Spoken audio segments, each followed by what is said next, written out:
Radio pale maana ya YouTube, uchukue channel ya Base Radio. Kwa wale wa Facebook leo hii hatuko live Facebook, kwa hivyo tuko live ndani ya YouTube. Unaingia hapo moja kwa moja ndani ya YouTube channel ya Base Radio na unaketi hapo sasa unatusikiliza moja kwa moja. Mimi ni Paulo Mwanaspoti, na kama nilivyokuahidi, ulipopitia katika mitandao ya kijamii ukaangalia katika ukurasa wa Base Radio, lakini vile vile page ya So United Football Club, umeona kwamba nina mgeni studioni leo hii. Nataka nimkaribishe, nimlete ndani na tupige gumzo kuhusiana na mambo ya mchezo wa soka. Ni kwenye grassroots football.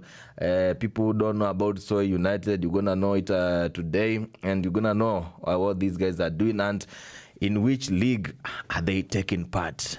Karibu sana. Asante. Nashukuru kwa hapa leo. Yes.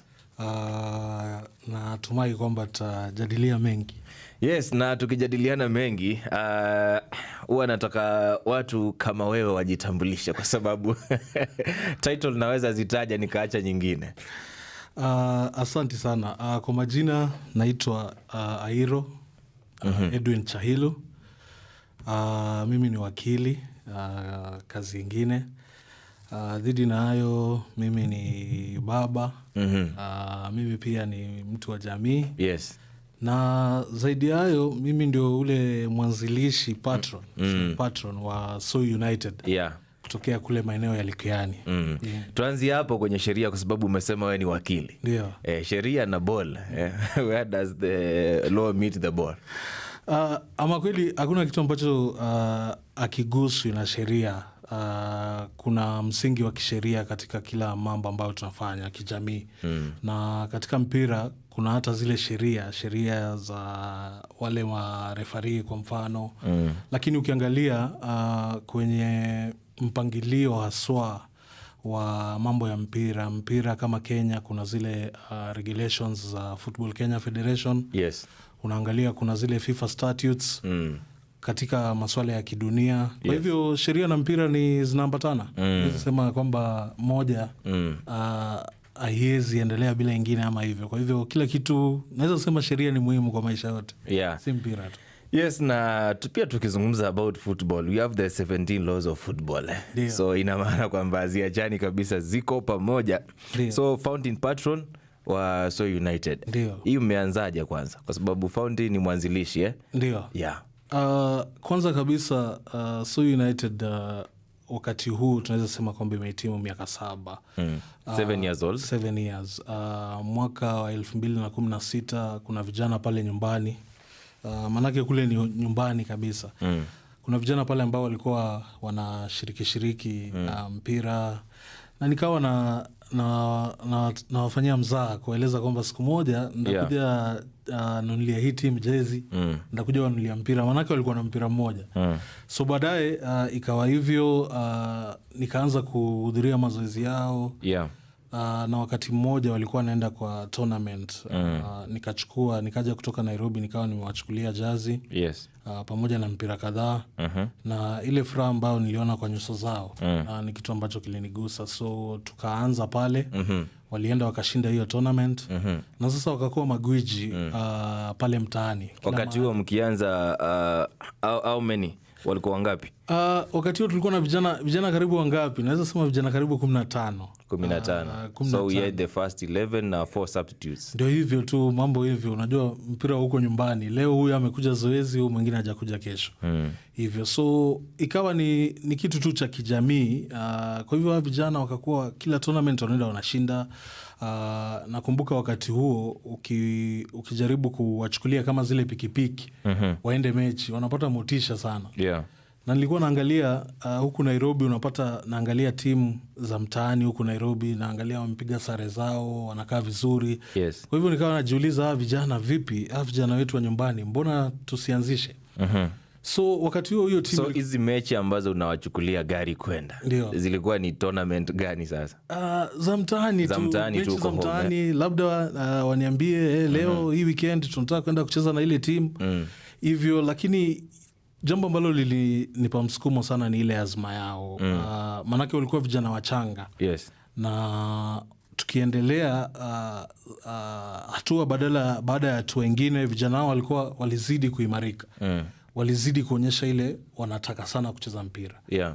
Na mpira nao ukiwa kitu ya damu kwangu mimi mwenyewe kabisa, manake pia mimi mwenyewe niliucheza. Nikaanza kufikiria, nikasema kwamba labda ni vizuri pia nami niweze kutilia maanani.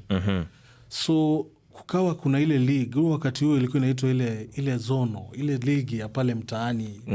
So kukawa na ile league, vijana wakaingia wakashinda. Ni mtaa kabisa, ukisikia inaitwa zono. Wakashinda hiyo league. Sasa ikawa kila wakati wakienda mahali ni kushinda tu.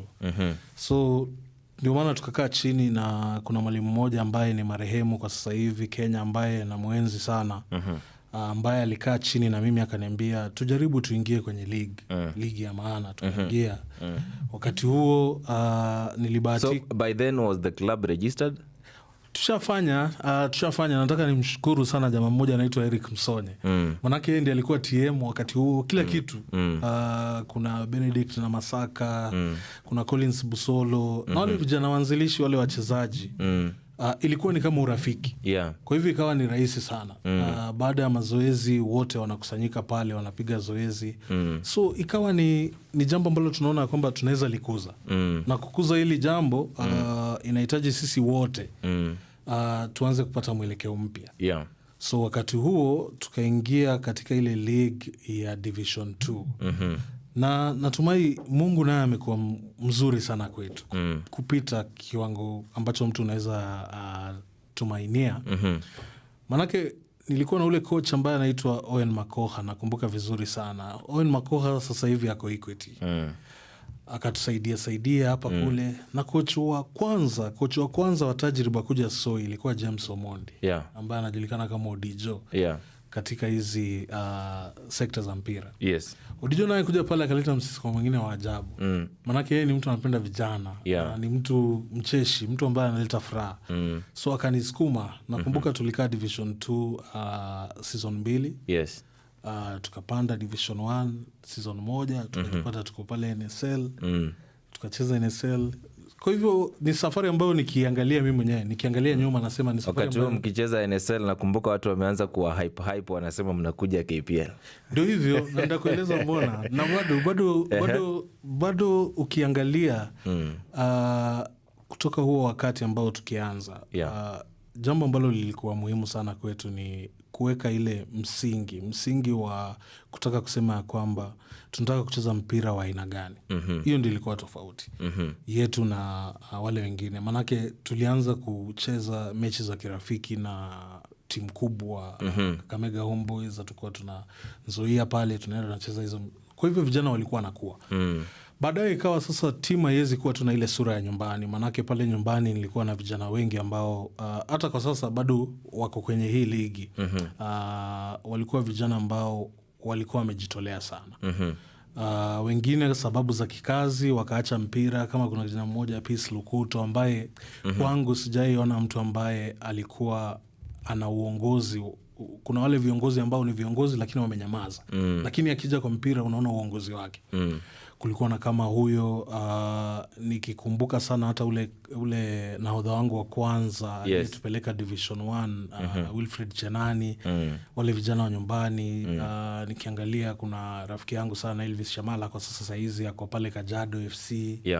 Vijana kama hawa waanzilishi nikiwaangalia nakumbuka mengi sana ya hiyo safari. Na ni vizuri bado wako katika macho yetu kama So United. Kwa hivyo ilikuwa ni kitu ambacho kilianza kama mzaha, mwisho ikapata msisimuko, na ndio hivyo sasa hivi mpo ndani ya Division 1. Ndio hivyo, Division 1, na kwa sasa sisi wenyewe tuliamua kwamba tunataka kuangalia mpango yetu, ratiba yetu. Hiyo mpango ni gani sasa? Manake sisi kama So United wakati ambao tulipanda NSL, kabla tupande NSL tukiwa pale Division 1, tulikuwa tumeweka ile tunaita 5-year strategic plan. Na tulikuwa tuifuatilie, manake mwaka huu ilikuwa tuwe kwenye KPL. Mwaka huu this year? Mwaka huu kulingana na hiyo strategic plan ambayo iko. Jambo ambalo lilikuja likawa ngumu sana. Wakati tulikuwa tuko Division 1 ndipo kesi ya kwanza ya corona ilipotokea nchini. Na baadaye nakumbuka sana vijana tulikuwa kwenye safari kwenda kule Sindo. Hatukucheza hiyo mechi. Kwa hivyo ligi kuisha ikawa sisi ambao tulikuwa wakati huo namba 2, manake tulikuwa nyuma ya wale walikuwa naitwa Zoo wakati. Ikawa lazima tuende playoff. Wakina Rogers. Yes. Na sasa hivyo kwenda playoff inamaanisha ya kwamba corona nayo ndio hiyo. Kwa hivyo nikaamua vijana waendi nyumbani. Na nilikuwa na vijana wazuri sana. Wote walitulia kwa kambi kwa miezi 6 tukingoja hiyo playoff. Na tukasubiri wakati tukaenda Nairobi, tukaja mpaka Nairobi, tukacheza hiyo playoff, tukashinda, tukawa tunaelekea kwenye NSL. Miezi 6 ukiwa na vijana karibu 30 kwa kambi kwa mtu mmoja, hakika hiyo ni gharama kubwa sana.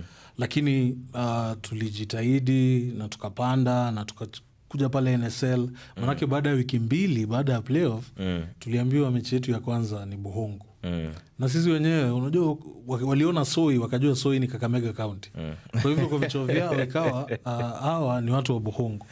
Ni watu wa Shimanyula. Ndio hivyo na Soi iko karibu kabisa, wanja karibu na Soi ni wanja wa Eldoret. Kwa hivyo ikawa pia tunapiga safari. Majukumu yakawa mengi. Tukiwa timu peke yake ambayo imetoka Likuyani constituency kufuzu kwa NSL.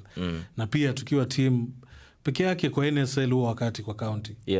Na timu ambayo ilikuwa juu yetu ilikuwa Homeboys ambayo ilikuwa kwa Kenya Premier League. Lakini ndakushangaza ndugu yangu, sisi tulikuwa tunalipa wanja Buhungu, tulikuwa tunalipa wanja 10,000 kuchezea, tunalipa ambulance.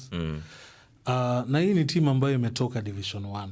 Timu changa sana. Tulikuwa kwanza the youngest team. Timu ambayo iko na average age, tulikuwa na karibu average ya 22 ama 23. Vijana wadogo. Na hayo majukumu yote yalikuwa nakuja kwa ulikuwa mzigo wa mtu mmoja. Ana marafiki hapa kule ambao pia nitataja baadaye, kuna ambaye ni Patron. Ambaye ni wewe. Ambaye sasa inakuwa hivyo. Kwa hivyo hakuna jambo lingine, so tukawa ni kujimudu. Lakini tukawa na ule msimamo wa mpira tena. Tuliporejea pale Division 1 kukawa na ile mambo ya caretaker ambayo kila mtu anajua. Baada ya caretaker kawa na mvutano, tukashiriki ligi tena mwaka uliopita, tukashiriki ligi, tukaambiwa kwamba hii ligi kwa hivyo haiendelei. Ni hivi ndio kuko. Unajua timu ambazo zinajimudu ni sawa, lakini timu ya mtaa ya nyumbani, na pale uko na vijana wengine pia ambao wametoka mbali, si vijana wa Soi pekee. Ni vijana wa kutoka sehemu zingine. Inakuwa pia ni gharama kubwa sana.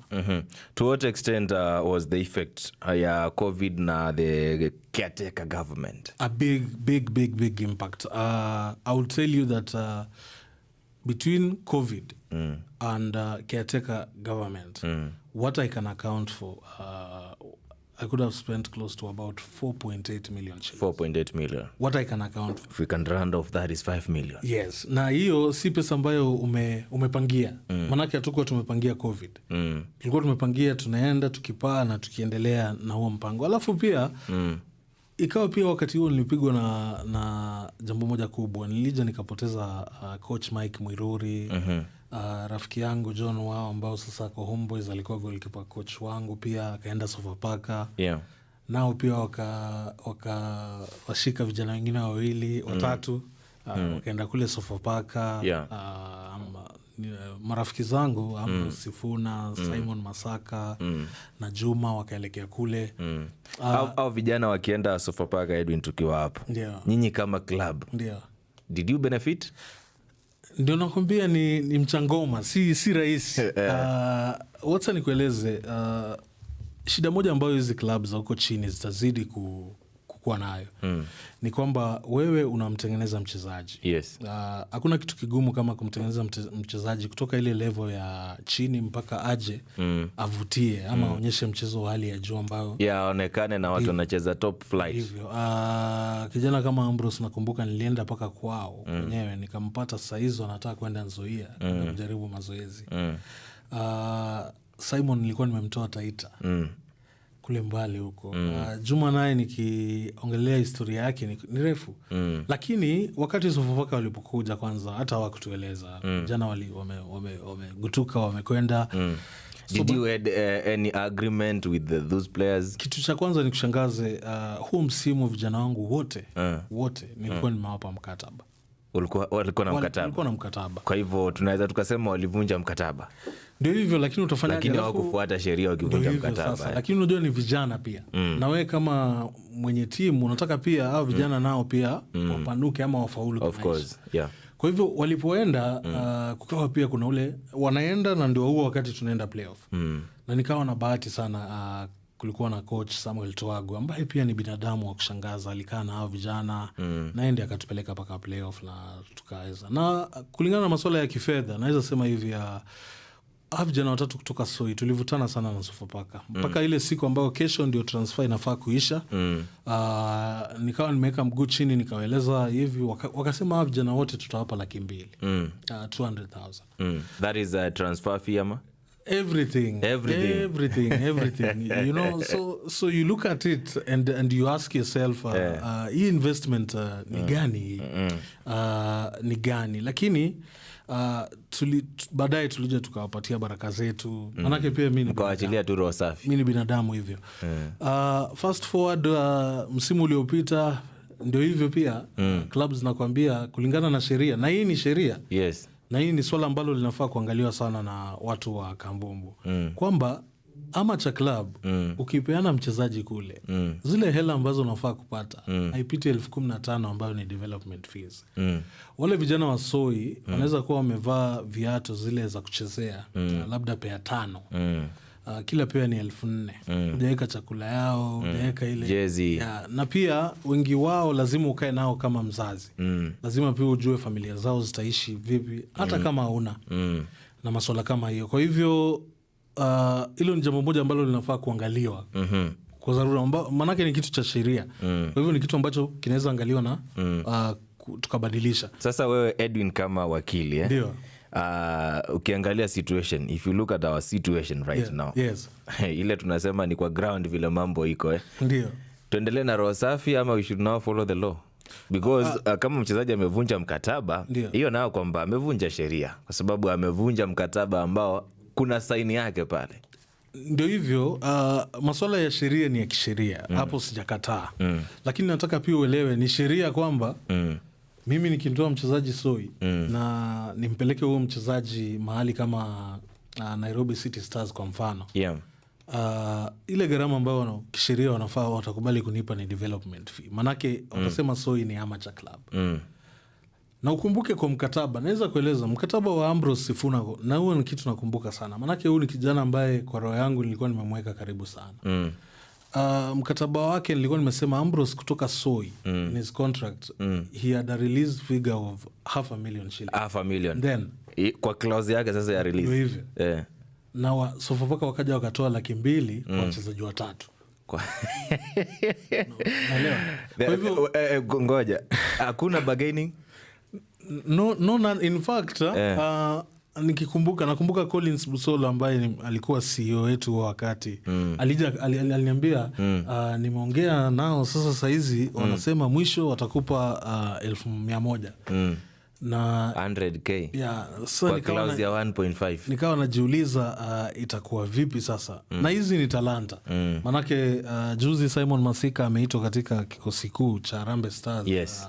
Inaonyesha kuna kitu ambacho tulikuwa tumeona huo wakati. Kwa hivyo ni kitu ambacho unashindwa. Na sasa kulingana na hii program ambayo iko na bado kuna mikakati mingi ambayo inaendelea ndani yetu, ni kwamba tukishapea mchezaji wetu kandarasi awe amacha ama awe nini, ukija pale ni hiyo kandarasi, hiyo contract ndio tunafuata, the terms in that contract. Hivyo tutaenda kotini na wewe ukisema huu kijana ni amateur, nasi tutasema tumemweka katika level ambayo tunadhani ni professional. Kwa hivyo huo ndio ugumu. How do you call a player amateur when amekuwa na coach kwa camp? Ndio hivyo sasa, na ujue ukisema hawa wachezaji ni amateur, Mike Mwiruri ni coach amateur. Nikiuliza yanaingiana kweli? Mchezaji ambaye ndio hivyo, mchezaji ambaye anachezea viatu sawa na mchezaji wote wa Premier kwa mazoezi huko hivyo, unamuita amateur? Na wengi wao wakiingia katika hizi timu za KPL si eti wana ugumu. Wanaingia na wanaonyesha kweli wamemakinika. Kwa hivyo hapo itabidi tuangalie. Na hiyo pia ni sehemu moja ambayo inaua ule mpira wa kule chini. Tupo ndani ya kipindi cha Base Viwanjani. Tuko live pale ndani ya Facebook kwenye not Facebook, kwenye YouTube, kwenye channel ya Base Radio. So unaingia hapo, kuna link iko hapo pia, unaweza ukakopi na ukashare na marafiki. Bila shaka nitakuwa napitia jumbe zenu ambao mnaendelea kutuma jumbe, iwe ni kwenye page ya So United, kwenye page ya Base Radio Sports. Nitakuwa nazipitia. Wakili yuko hapa ndani ya studio na mimi leo atakuwa anajibu maswali yenu yote, na zimekatika 36. Wakili, watu wanajiuliza vitu ambazo tunataja hapa sasa ni challenges of managing grassroots football. Ndivyo. Ni muhimu. Jambo moja ambalo naweza sema ni kwamba mtu wote asijaribu kuingilia mpira wa mashinani kama una ile mzungu anaita passion. If you don't have the passion, leave it. Kama una hiyo, achana na huo mpira. Manake huo mpira hata utakupeleka hata futi 6 chini. Na nasema hivyo kwa sababu nimeishi huo mpira. Utakufa pia juu ya hii ball. Ndio hivyo, utaaga. Kwa hivyo hizo challenges ama zile pandashuka ambazo ziko kule chini, naweza sema ni vitu ambazo zinaanzia huku juu. Yes. Manake na nataka nikupe mfano kwa haraka. Mwaka wa 2014 ile timu ya Germany ambayo ilishinda lile kombe kule Brazil. Yes. Kwanza waliwachabanga Brazil nadhani mabao karibu ngapi? 7 ama ngapi? Yeah. Kwao. Lakini ile ya 7 inasemekana alikuwa ni makosa. Aliyefunga kuwa anajua tulikuwa tumesema tusiaibishe timu ya nyumbani sana. Ndio hivyo. Yeah. Hiyo timu wale vijana walikuwa wamekuwa pamoja tangu wakuwe under 12. Yeah. Wale kina Ozil, wale kina Samike Dira. Ndio hivyo. Kwa hivyo ilichukua Ujerumani miaka 10 ili washinde kombe la dunia. Yeah. Kombe la dunia. Ni jambo la kusikitisha kwamba sasa hivi timu mingi za kule chini hazina uwezo. Na sisemi uwezo tu wa kifedha, nasema hazina uwezo wa kujaribu kushawishi kama mashirika waje wawasaidie. Kwa hivyo changamoto ya kwanza naweza sema ya kwamba ni huku juu hatudhamini mpira wa kule chini. Na so a KPL club can attract a sponsor easily than a Division 1 club. Na haifai kuwa hivyo. Sponsorship inafaa ianzie kule chini. Naweza kueleza kwamba mimi mwenyewe kibinafsi nimeandika proposal zaidi ya karibu 100. Hakuna kampuni haiko kwa email yangu, nikifungua utaziona zote. Lakini jambo ambalo linafanya hawa watu watake kusonga mbali na mpira ni kwamba mpira wetu haupigi hesabu ya uwazi. Hatuna ile hesabu ya kusema kwamba no transparency. Ndio hivi tunataka kwenda, ni ngumu sana. Sisi kama So United, kwa mfano, wakati tulikuwa na matokeo bora zaidi, tulikuwa nasema kwamba chochote ambacho tuko nacho ni cha wachezaji. Wachezaji waimarike, kwa msingi fulani waweze kujulikana na mambo kama hayo. Lakini kuna kampuni, na mimi najua kampuni moja ambayo ilikuja ikaniambia hii migogoro ikiisha tuko tayari kutembea na nyinyi ya safari. Manake tumewaalika tukasema we want you to be part of our management. We want you people to be part of our finances. Kwa mfano So United iko na bank account. Naweza kuambia bila kuficha Paul, mimi sio signatory. I'm not of that bank account. I'm not. I don't have a fountain patron. I don't do that because that is not what So United is all about. But go to a club, go and offer a club sponsorship and then tell them that you want to manage them. Kwamba unataka kujua match day allowance imelipwa baada ya hiyo mechi, mambo kama hayo. Hiyo ni swala moja ambalo ligoma. Swala la pili, baada ya Russia, hiyo World Cup ya Russia, baada ya Germany tena kutoka. Na natumia Germany kwa sababu wako na ile model nzuri ya youth. Walikaa chini wakasema wanataka kufanya reforms. Hiyo ni Germany. Hatuongelelei Uganda, Tanzania. That is Germany. Yes. Na mtu ambaye Professor Zulma ambaye alikuwa anaendesha huo mpango, alisema kwamba kitu ambacho wanataka ni wachezaji wale wao wadogo waweze kuupenda mpira, yani waulee mpira. Waupende mpira ukiwa nao. Sababu ikiwa gani? Bundesliga imeanza kuwa na wachezaji wengi wa kigeni ambao wako na better technical skills kuliko wa nyumbani. Sasa hapa Kenya, which is against their tradition. Ndio hivyo. Sasa hapa Kenya tunasema ya kwamba tunataka Harambee Stars iende kombe la dunia mwaka wa 2030 nadhani 2030. Yeah. Lakini kule chini hatuwafunzi wale vijana kupenda mpira. So tunangoja mtu akishafika form 2 tunataka tuanze kumfundisha ability, very simple basic things of football. Hii haiwezekani. How to pass the ball. Hatuwezi imarisha huo mpira kabla hatujaenda kule chini na kutengeneza hiyo youth system. Yeah. Naweza taka kusema kwamba jambo lingine ambalo ni swala ngumu sana kwa mpira ni kwamba viongozi wetu wengi. Yes. Unajua mpira hutumiwa vizuri sana na wanasiasa. Naweza kuambia wakati tulianzisha hii timu wengi kule nyumbani walidhani nataka kiti cha ubunge. Na ni wengi sana, jamaa anapanga ground. Na ni wengi sana hadi wa leo bado wananiambia tafadhali bado tunajua unaweza ongoza. Hebu na mimi nataka nikuulize swali, manake wewe ni mtu wa spoti.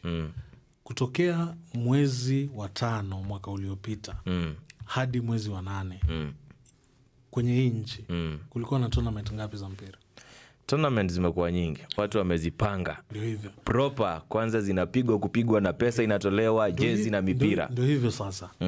Wakati hizo tournament zinaisha, nipe wachezaji 5 ambao tumetoa kwa hizo tournament. Watoke wapi? Ndio hivyo sasa. Ukitengeneza tournament ya laki kama 2. Yes. Utampata ule mchezaji ambaye amemaliza season Premier League pia anacheza. Utampata ule kijana ambaye ako form 2 haezi cheza kwa hiyo yeah. Lakini hao wakishagura, kuna tournament moja ilikuwa Meru na nikifuatilia niliambiwa hadi iko na KPL players. Ndio hivyo sasa. Yeah. Lakini hawa wazoefu wakishagura wameenda, utapata ule mpira bado ni wale vijana. Kwa hivyo hilo ni swala lingine ambalo viongozi wetu wanafaa kushughulikia. Yes. Siogopi kunena kwamba talanta hela haiwezi saidia mpira wetu wa Kenya. Hiyo nayo nataka, ukitaka uiandike. Kwa nini? Waziri Ababu hapo nakwambia hiyo si suluhu. Jambo la kwanza, kwa mfano talanta hela nataka zile team za county. Yes. Timu ya Kakamega County kwa mfano itafanya mazoezi yake mahali kama tuseme Buhongo. Je, ule kijana ambaye anapatikana kule Sipande na ni mzuri ataonekana vipi?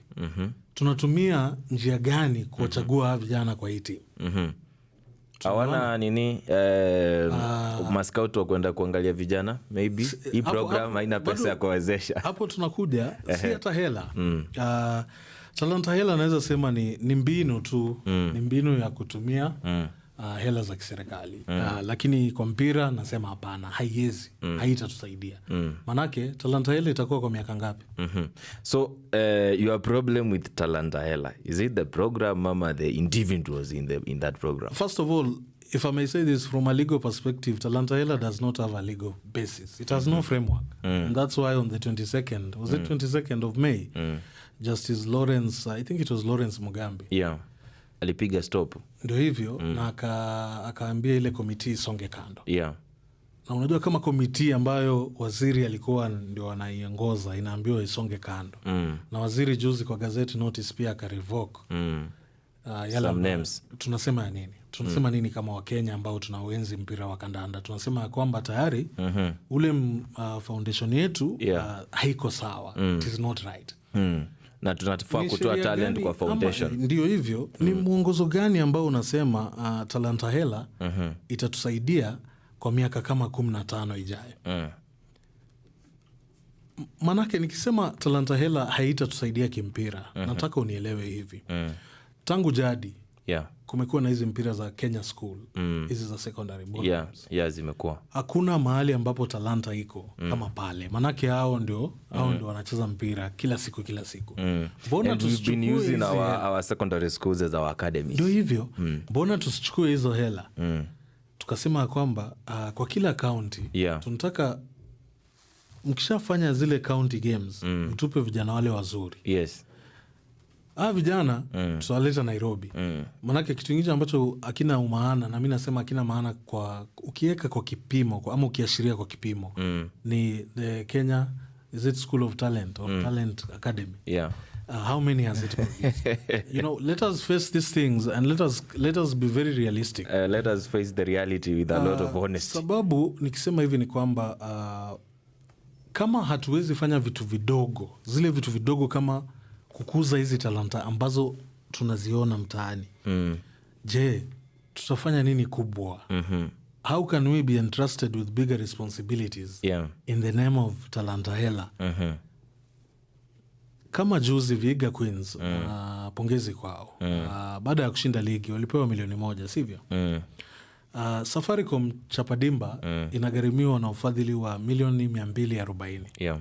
Tunaongea nini? Tunaongea nini kwa mpira wa Kenya? Ni vizuri tuseme ukweli, tuseme ya kwamba mpira wetu wa Kenya ulipelekwa hospitali, ukapelekwa ward, ukazidiwa, ukaenda ICU, ukaenda HDU. Sasa tunajaribu kutoa HDU tulete ICU ili turudishe general ward, na hiyo yote ndio mtu akwe discharge fanyika na siku moja. Kitu kingine ambacho nimekuja gundua na mpira ni kwamba mpira na malengo ya kibinafsi ama siasa, mpira hauwezi kuwa. Ni wengi sana uniuliza ni nini So United unapata nini? Ukishauliza hivyo and then sababu ya mpira nyingine tofauti. Manake kuna vijana ambao kwa mtu akishauliza na ambao unapata nini and unajiuliza financially. Ndio hivyo. Kwa hivyo hiyo ni ngumu. Lakini kuna timu ambazo pia zinaweza fanya vizuri zaidi. Kabisa kwa huo mpira wa Kenya. Kuna mambo ambayo tunaweza fanya tukabadilisha na tukasema kweli tulikosea. Tumekubali tulikosa. Tunataka turekebishe. Lakini tusirekebishe na 2030 World Cup. Ni miaka 7 tu. Hatuwezi enda 2030 World Cup. Hiyo nao nasema 7 years. Hatuwezi kabisa. 7 years. Ni ngumu. Angalia age bracket ya vijana ambao wameitwa kwa Harambee Stars kwa mfano. Huku chini tuko na nani ambao tunaweza sema in 7 years watakuwa na miaka 24. Inafaa tuanze kuangalia wale ambao wako na miaka 17. Kwa hivyo kuna ugumu hapo. Na tuseme ukweli. Tunaongezana ukweli, tuseme ya kwamba we have failed because we don't believe in youth in terms of football. So we cannot say we will grow. And I don't want to name names in terms of the players who've been in the national team forever. Juzi nilikuwa naongea na wanajiita wadau. Unajua watu ambao wanajiita wadau ni watu ambao wana maoni sana. Ito wadau, by the way, lucky look bana, share results, wadau Premier League bana. Kule abza kulifanyika nini? Sikupata time ya kufika hiyo mitaa, mnipe results nijue Kulundenku walifanyiwa nini.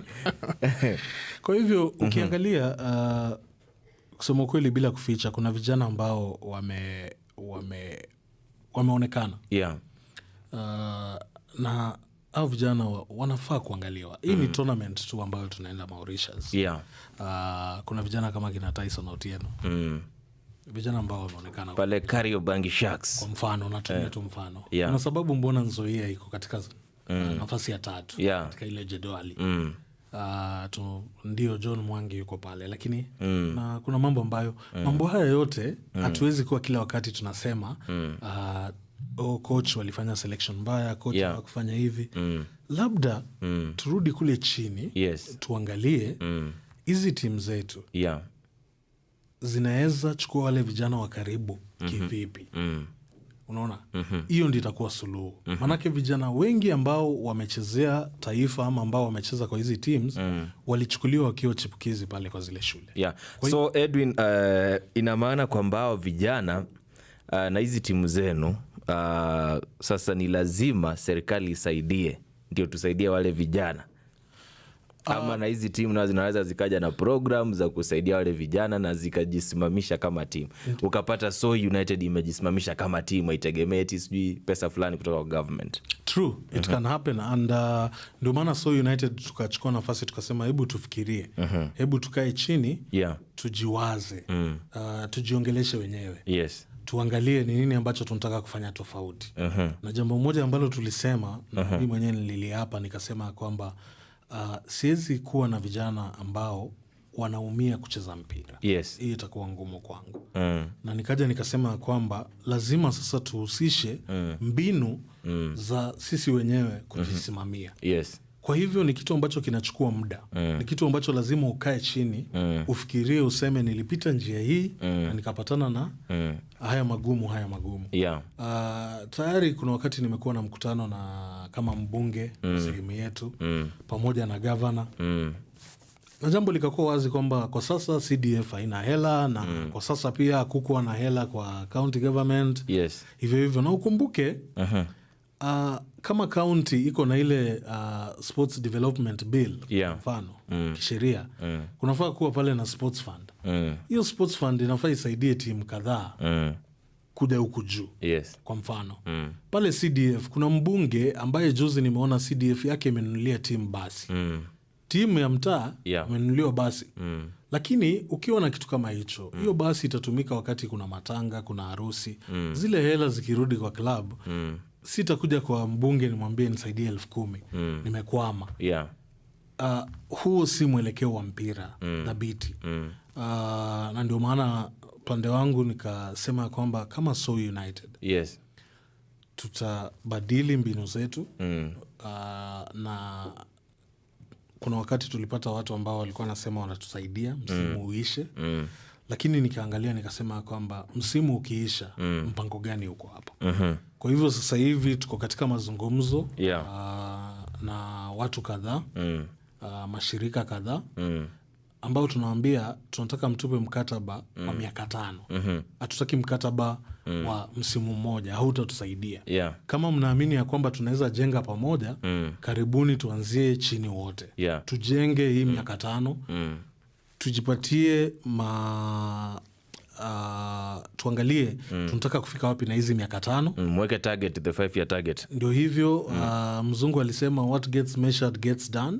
Tujaribu tuimize hiyo. Tuwaite wawe part of our management. Manake hivyo ndio tunataka. Na Robert, jambo ambalo linaua mpira wetu sana kwa sasa hivi, jambo lingine bila kuzomea kusema kila wakati ni federation. Nakumbuka kuna wakati shabiki mmoja aliniuliza, wewe ulijua timu inafaa kucheza, wewe ulijua nini, wewe sasa saizi unatuambia unataka turudi nyuma tupange tena. Na wewe mpira ule mzuri kabisa, yes, unahitaji planning ya miaka kama 5 in advance, 5 years plan stage. Kwa hivyo kama kuna timu ambazo hazina hizo plan, unapata tunapata na mshtuko. So what is now your 5-year plan in So United? For us, we have a very specific strategic plan. First of all, in getting a corporate partner on board, we want them to buy into our 5 years. They must believe in us.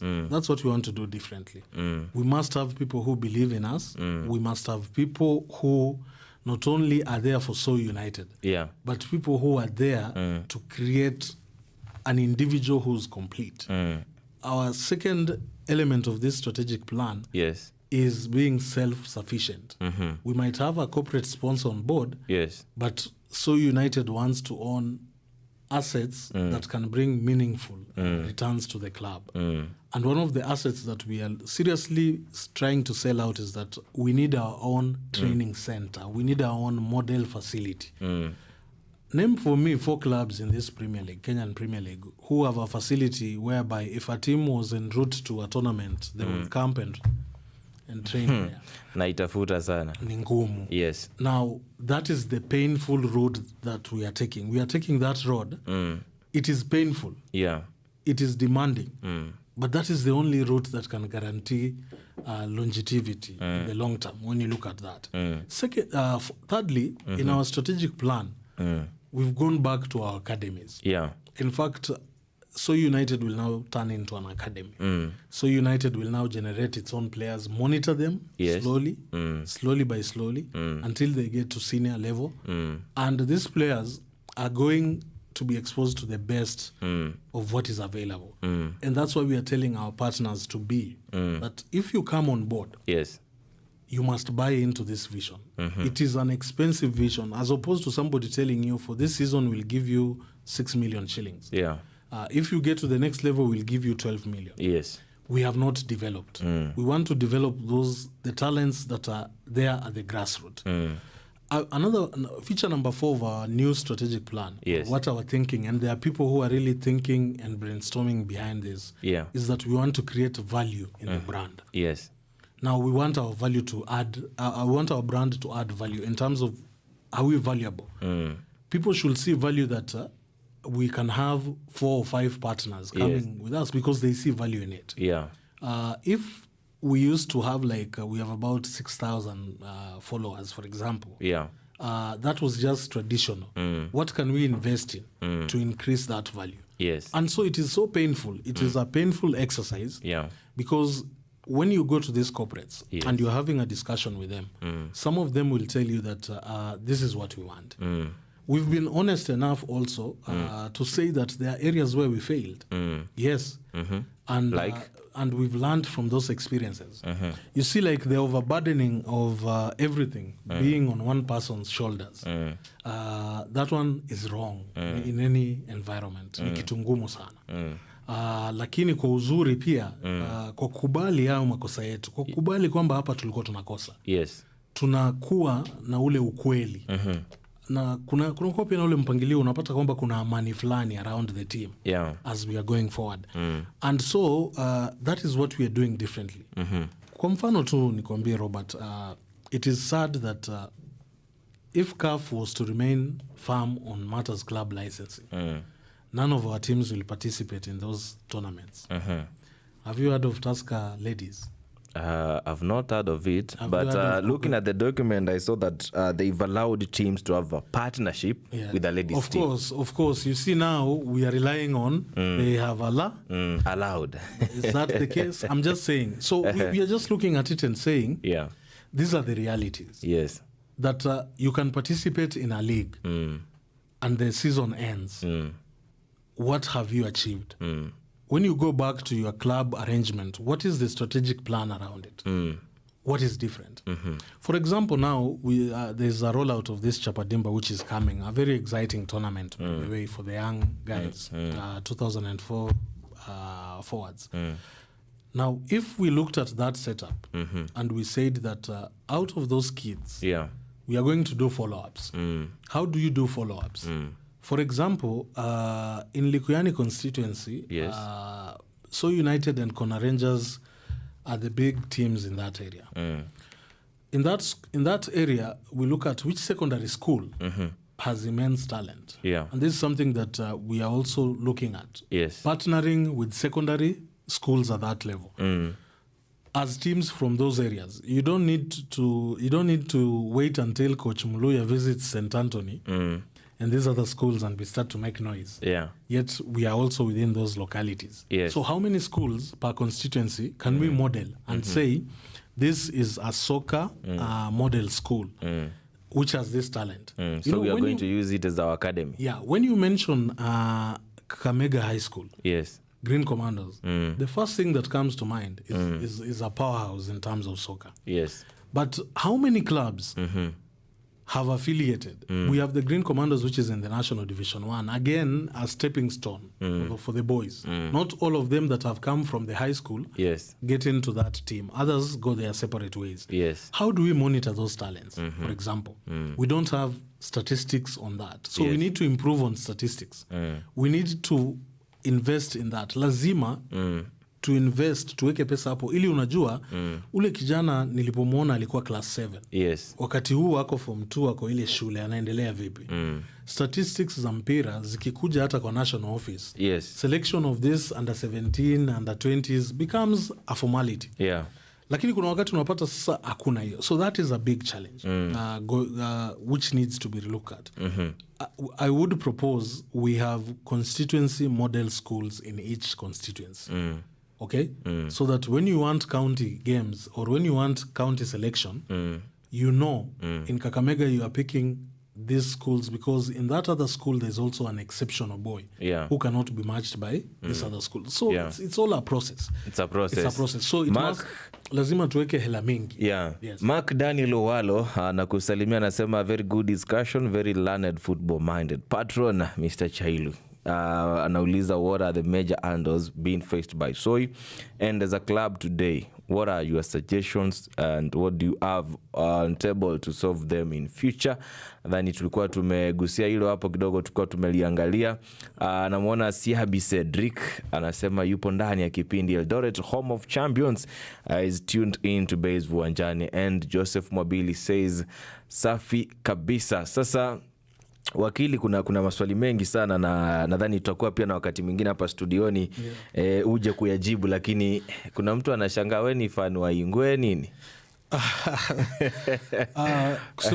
Kusema kweli jambo la kwanza kuna wakati hata wengi walisema kwamba hizo rangi za So United nilizifikiria nikiwa na upendeleo fulani wa Ingwe. Kwanza mtu akadhani pia Ingwe, hiyo Soi, Ingwe iko nyuma ya Soi. Ndio hivyo sasa. Lakini ndio ni kitu cha mizizi. Manake ni mzazi, babangu bado ni shabiki sana wa Ingwe. Na ilikuwa lazima uende stadium mara moja mbili uone mechi za Ingwe. Ndio mimi ni mpenzi wa Ingwe, lakini pia mpenzi ambaye roho yake kwa sasa hamna furaha. Hamna furaha vile sana. Kwa nini hakuna furaha kushabikia Ingwe? Unajua Ingwe, I usually tell people that being a fan of Ingwe is a cult. Ndio hivyo, ni cult. Tunaweza sema hata ile Mackenzie pia ilikuwa cult. Sasa gani mzuri? Ya Ingwe ni kama ni better.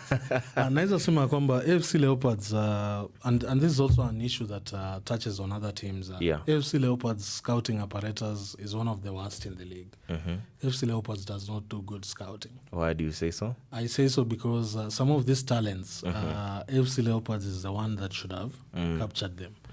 And yes, they have in one way or another, and this was a result of the ban. That is why we have people like Akina Bandi, we have all these young guys coming through. And credit also to Fred Amani. He did something with those boys, I agree. The academy guys. The Cubs, But today, where is the FC Leopards Cubs? That's another issue. Why is it that most of the boys from Western Province are now heading to Kariobangi Sharks, for example? And I don't want to put the Luya perspective into it. I want us to look at it from a national view and say that both Gor Mahia and FC Leopards are teams that players should easily be attracted to. Okay?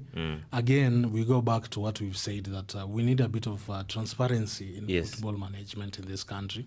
But more importantly, AFC Leopards needs to put money in scouting. Without good scouting, they'll keep on buying players. Why do you buy players at that level, season after season, when you can have the capacity to develop a player and then have that player on the platform, then sell that player and generate more income? Overall, our teams, we still have a long way to go. Ukiangalia Tanzania, I mean, Tanzania is just a sick country in football compared to us guys. We have a lot to learn. And I want to say, basically in terms of leadership, we need servant leadership. We need people whose main duty as a leader is not for you to go and gain, but it is for you to lead. You have to serve. That's the main thing. If we have such people, and you can mention there are such people in football. There are people who've sacrificed for the good of our game in this country. But all is not lost. I'm one person who believes in hope, like nobody's business. We can turn this thing around, but we can't turn it around with these quick fixes. They won't work. That's why I took the difficult decision to say that So United must have this. We must go through that pain. We must admit that we failed in trying to reach certain goals way too quick. And say that football, the staircase that it is, we should go slowly and we should go step after step. It will require a lot of investment, but also I'm happy. I'm happy that we will. Yes, we will. Because the plan is there. We will. We are coming back, and So United will come back in a way that we want us to be models around football for other people. No matter how long it takes, no matter how long it has taken. I would also maybe use this opportunity to also speak out to our fans who have really been in my inbox, have really been wondering what is happening. Everything is happening. Yeah, in fact nikiangalia kwa Soy Football Club Facebook page, waliweka watu wanauliza mkuu alienda wapi. Ndio hivyo, lakini pia Paul nataka uelewe ya kwamba not everything that happens has to be documented until it happens. We are working on something. Yes. Mashabiki tunashughulikia. Ni safari refu na nawashukuru pia mmekuwa wapole, mmetuvumilia. Lakini pia nataka mjue ya kwamba ni jambo ambalo lina mpango tofauti kuliko na ule wa kitambo. The plan is different. Manake mpango wetu wa sasa si mpango wa kuja alafu tena tufike mahali tuseme hapana, tuangalie nyuma tena. Tunataka mpango ambao ukiangalia unaona hii ratiba inaweza tusaidia. Na tunaifanya na unyenyekevu na uvumilivu. Pia kuna wale ambao pia wameturushia maneno. Ndio hivyo, hata huu mpira mpaka wa sasa kuna madeni ambayo ya last season but one bado tunalipalipa. Kwa hivyo ni gharama kila mahali. Lakini la muhimu, so mmekuwa mna survive na madeni kwa club? Si kwa club. Shida ya wanahabari sasa ndio hiyo. Siwezi sema, nataka hii ieleweke kabisa. Sio kwa club. Naweza sema kwamba wakati mwingine unapata pia wewe kama mtu binafsi, manake zile shughuli za mpira kwa team ni shughuli ambazo ni za gharama kuu sana.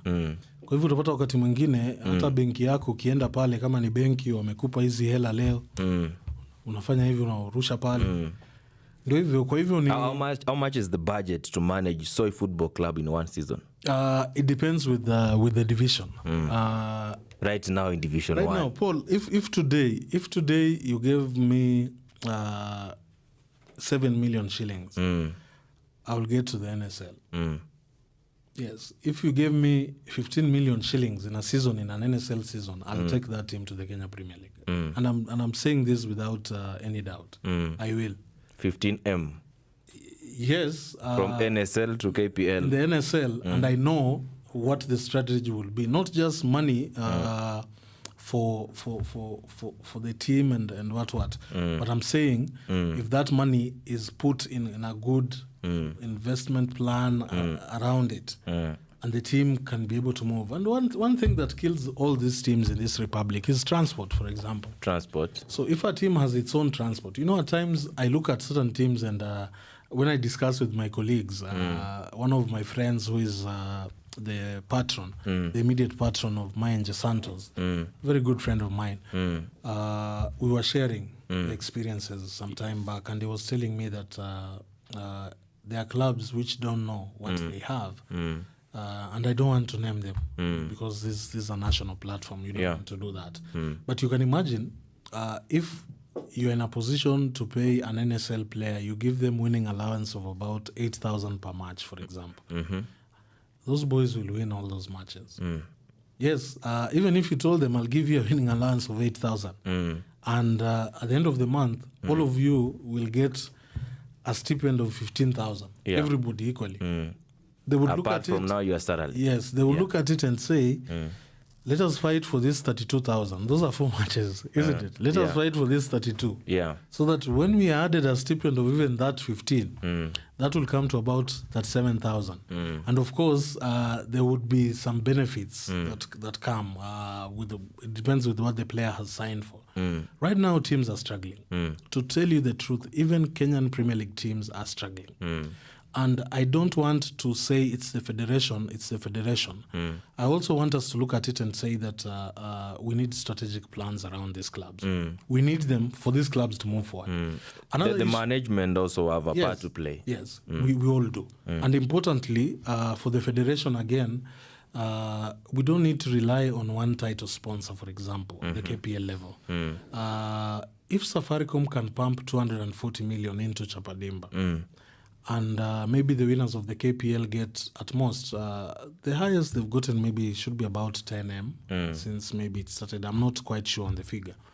But if you brought Safaricom into the game and there's good accountability, you brought another big corporate, you brought a shirt sponsor, you brought what all this, then you cascade them up to let's say we sacrifice and sway from Division 1, we are going to have title sponsors who are going to pump money. Yeah. That way, the football now grows. The football becomes more competitive. Competitiveness is the other word of a well-financed league. Yeah.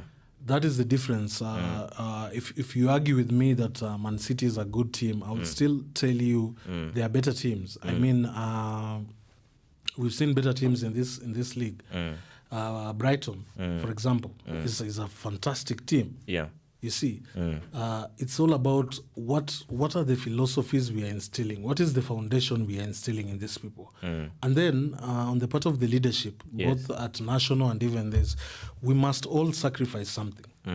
There's nothing that will come to our hands very easily. There's nothing at all. Even the players, everybody. And another issue which people really overlook, Paul, hata wewe, if you woke up today and you said, why am I going to work? You know, it has already made you tired. So if a player feels like, why am I going to train? It will affect. Why am I playing this football? Yes. And you know, these are basics. When our federation is looking for funds and they are stressed over it and all these things, because one thing also that we need to know as a country, since the FIFA delegation left in, because the ban was lifted in November, isn't it? Yeah. They visited in January, between 9th and 12th of January. When they left, they said they are going to give us a report. Do you know what the report said? I've not seen it.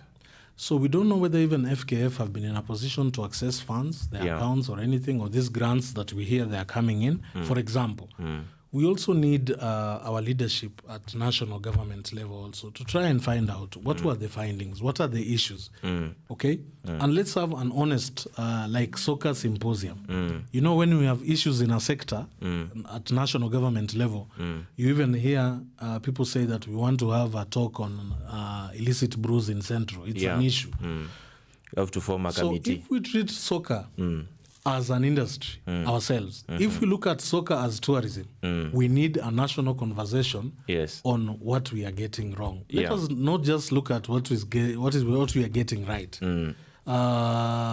We have a cup competition which is sponsored, isn't it? The Mozart Cup. Yeah. Okay? Meaning we can also attract sponsorship across these other issues and all that. And then also, let us also remember the girls also. It has now become important. We look at it and we are seeing that teams are being told you must also have a girls team. Do you have one at Soy? We have a lot of talent around that area. As I told you, my pockets are a bit shallow. They're not very deep. And I'm saying this as I also reach out to anybody outside there who would wish to even partner with us, because we want to be with them in many ways. Yes. If you're outside there and you can just even share an idea on how we can improve, like the health status of our girls, how can we support these girls, anything, that's support in football. Yeah. So. Peter Okelo anasema tuko ndakas. John Chalo anasema makutano mamwala, yuko tuned in. Then Violet Njogo anasema I'm just learning about football. Continue learning. Football liko hivyo, so lazima tusome kuhusiana na mpira na tujue everything which is happening in football. Kwa page ya Soy Football Club, I can see Flexi anasema Street Council is about to go live. Stay tuned for ni Kemboi anasema very impressive. Meshak asante sana. Then Sami Liai anasema yuko tuned in na Shadi Koril. Asante sana. Ni wa follow wapi kwa Twitter? Ingia hapo ndani ya Twitter utafute Base Radio Kenya, utakuwa unatupata hapo moja kwa moja. Wakili. Ndio. Producer naona ananiambia nataka kutufukuza studio. Time yetu imekamilika hapa. Tumepiga story mingi na hizi stories za ball. Huwa naambia watu kama hapa history ya ball hatuwezi maliza cause ball inapigwa every weekend. Katikati ya wiki kuna watu wanaenda training. So ball is continuous. Tunapiga story ya ball every now and then. So we'll also have another time here in studio kama hapa tuongea about Soy sasa. Tuongea about next season mnaenda kufanya nini pia. Lazima hiyo plan pia tuiangalie cause if you give us a plan we must now have a status meeting and look at it. How far is the plan? Yes. Ndio tuone. So maneno yako ya mwisho tukikamilisha.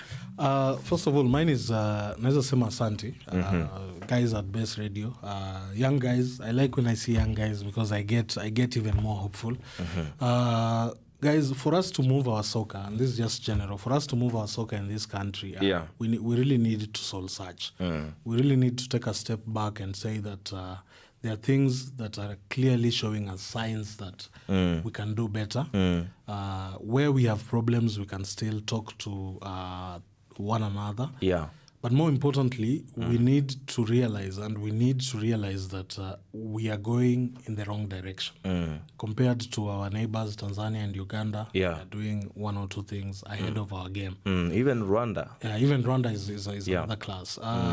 To anybody associated with So United, I would wish to just say that we are doing everything behind the scenes. We are engaging.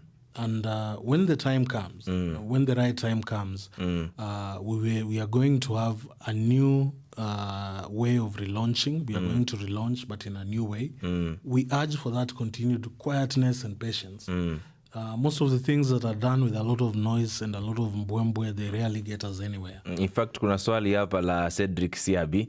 Asema, hi Paul, ask Wakili which league will So United be playing next season, since in the current FKF Division 1 league standings indicate that they've been relegated. Kisha Narea Wandera anasema, taka ushikanisha hizi mbili. Anasema, So United to the world, we pray that all goes well. Big up Patron. Kisha Njoroge Michael, in your 5-year plan, how will you be sourcing players for your academy and under which format? Hao ni watu wawili, Siabi na Njoroge, wape majibu hapo ukikamilisha. First of all, I know where Siambi is coming from. Yes, there are a lot of rumors outside there concerning possibility of So United getting a slot somewhere. I want you to treat them. Biashara yetu ya tabia mbaya kununua slots. I want you to treat them as rumors, my friend Cedric. We are actually, as I said, we are having very advanced talks with strategic partners, very advanced. And a decision can only be made after the end of the season. That is their commitment to us. They'll see what the decision is. For the academy, we've decided we are going home because that is where the talent is. So we are already in plans, and we've looked at schools. We know certain schools. As we speak now, we have about 3 of our scouts who are roaming around the villages. And they are doing that because it is our intent, or God willing, we wish to start off our relaunch maybe sometime after the season, because we want our old boys to come and grace Ivugwe as we also relaunch, together with maybe invite one Premier League side. Subject to the discussions that are going on with our potential partner. We call them strategic partners. I think that answered that. Now, as I finish, I'll just have a very special message to everybody. Give it out. Around football.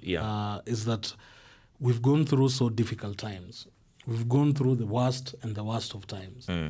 Surely it cannot get any deeper. It can't be any deeper. And for us, we at So United, we still, and I still urge everybody to just understand very basic things. That if we do those small things well, the small things are just but useful. They are not very important. They are just useful things. But the greater things is what people equate to success. That's what people look at and say that person is successful. But if you can't do the small things right, then definitely we won't do the bigger things correct. We won't be successful. So I wish everybody to just take a minute and think about that rationale and see to it that even after, long after we are all gone, your legacy is basically what you've done for another person, what you've done for that other person.